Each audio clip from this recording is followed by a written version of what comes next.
So here we have a residential occupancy here, and looking at the roof tight line and the footing drain.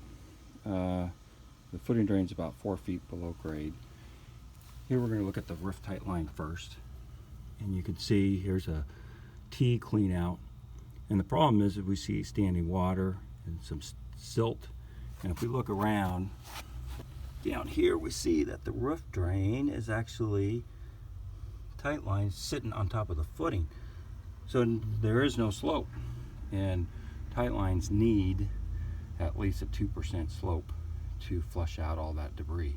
So this is going along the whole foundation, and that's why we have that standing water there, so it's not being flushed out till we get a certain amount of storm water to kind of flush stuff out.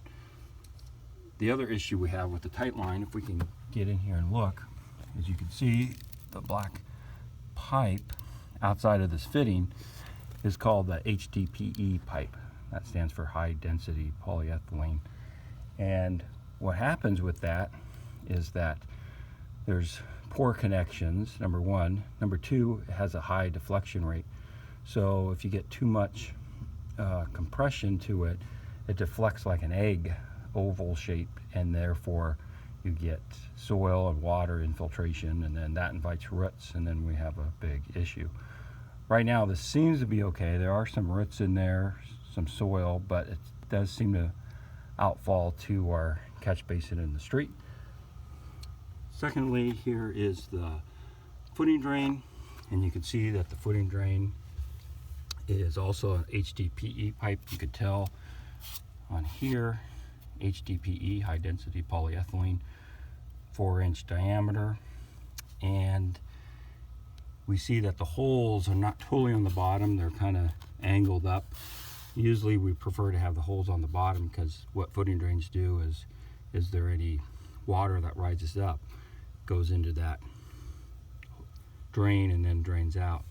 The other issue is we see the gravel around the pipe is like a 1.5 inch rock, and the issue is when that is backfilled around this type of pipe, it doesn't compact well, and therefore you have an issue where at the spring line, the middle line of the pipe is doesn't get a good compaction down here, down on the bottom of the pipe, and then when you get compression on it, it starts to take a form and take shape and looks like an egg.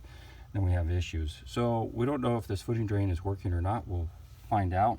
The other issue with the round rock is that there's a lot of soil that can get right through here and then start to be compacted, especially if you have fine silty soils like this.